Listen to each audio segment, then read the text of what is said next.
aujourd'hui, je voulais vous parler des 4 éléments essentiels à un cheminement personnel et surtout spirituel. Les 4 éléments essentiels sont en premier la pleine conscience, ou appelée aussi la présence à soi. En second élément, nous avons c'est la réconciliation. Le troisième élément, c'est le pardon, pardon à soi, pardon aux autres. Le quatrième élément, c'est la pureté. Revenons au premier, la pleine conscience ou la présence à soi. Dans un cheminement spirituel, il va être extrêmement important de devenir conscient. Conscient de quoi ? Conscient de soi, de qui l'on est, conscient de la vie, conscient de ce qui nous entoure, conscient d'une certaine sagesse à mettre en avant, en application, conscient de tout ce que la vie nous apporte, de bien, de bon, d'agréable, conscient que nous devons aussi faire un effort si l'on veut vivre mieux et se sentir mieux dans sa vie, ou exprimer ce que l'on désire. Donc tout ceci n'est pas bien sûr sans conscience. Il faut être quand même un minimum présent à soi, ancré là dans sa vie et surtout dans son corps. Donc la présence à soi, la pleine conscience est le premier élément essentiel à un cheminement personnel et spirituel. Le deuxième élément, c'est la réconciliation. Notre histoire est faite d'expériences, elle est faite de situations, elle est faite d'événements. Certains sont difficiles, délicats, et ils nous ont profondément touchés dans nos émotions, nos sentiments, nos sensations, nos modes de pensée aussi. On a évidemment fait des interprétations au travers de ces situations. On a créé des croyances, peut-être même certaines rigidités, certaines résistances.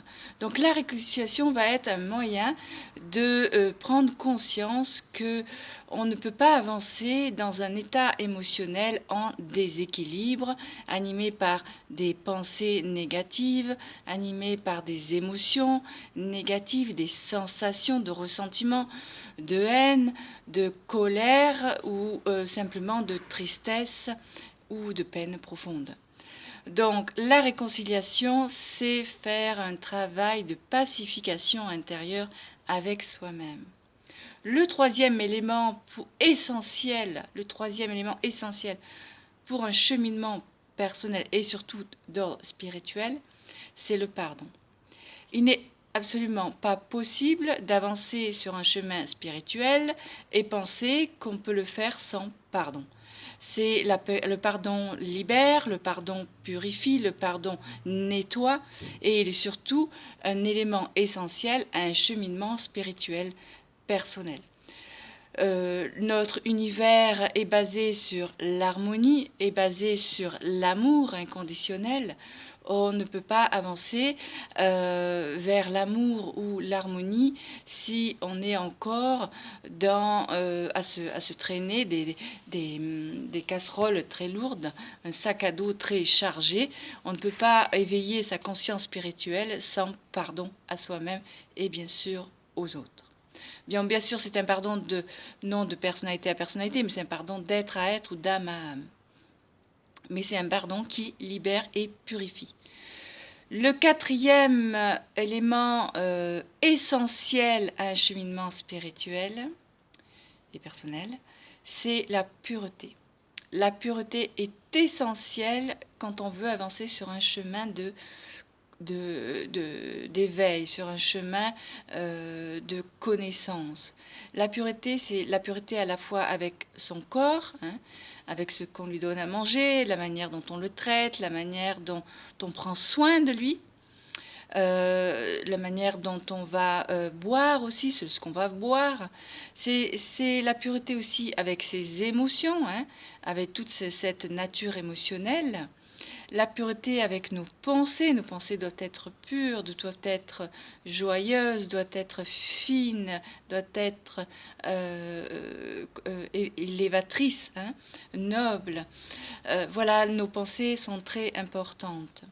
Donc la pureté se travaille sur 3 niveaux, au niveau de la nature humaine, à la fois sur le corps physique, hein, au travers de l'eau pure, d'une alimentation saine et équilibrée, de la musique aussi, des sons, de la nature. Hein. Ça, c'est notre corps qui se nettoie, qui se purifie, qui se remet en harmonie, en équilibre. Le corps est très intelligent, il peut se rééquilibrer tout seul. Donc si on a des troubles de santé ou autres, il est important de comprendre que déjà au niveau du corps, il y a un certain équilibre, discipline à avoir. Et puis au niveau donc émotionnel et mental, nos pensées, nos émotions doivent être saines et équilibrées essentiellement. Et puis on peut rajouter 3 autres points un peu moins essentiels que les 4 premiers, mais néanmoins tout aussi importants dans le cadre d'un cheminement spirituel. Ça peut être, donc c'est plutôt, excusez-moi, la confiance. Et oui, la confiance est quand même important parce que sur un cheminement spirituel, eh bien, on va rencontrer des embûches, on va avoir des doutes, il va y avoir des moments où, pouf, c'est pas toujours très facile ni très simple. Hein. Mais donc la confiance en soi, la confiance en ce qu'on est, la confiance en plus haut, c'est très important à la garder et à la manifester. Et puis, derrière la confiance, évidemment, c'est la foi. La foi en quelque chose qui est en nous, en sa propre puissance, hein, qu'on peut appeler aussi l'univers, auquel on est directement relié, ou Dieu, peu importe le nom quel que vous lui donnez, mais la foi est extrêmement aussi importante dans un cheminement spirituel. Et puis le troisième élément que l'on peut aussi donner, c'est la pureté d'intention. Que ce soit toutes les actions que vous entreprenez, les projets que vous avez envie de faire doivent être dans une pureté d'intention claire et précise. Qu'est-ce que finalement vous voulez derrière cette intention? Quelles sont vos attentes? Est-ce que c'est pour satisfaire tout de suite une satisfaction de l'ego, de mon ego, hein, qui veut tout de suite se rassurer, se consoler, combler ses besoins? Ou est-ce que c'est une intention d'ouverture, une intention d'aider, de partager, d'offrir, d'aimer à la fois ce qu'on est et les autres? Donc voilà pour les 4 éléments essentiels à un cheminement spirituel et donc personnel. Je vous les rappelle pour terminer. C'est en premier la pleine conscience, la réconciliation, le pardon et la pureté. À très bientôt.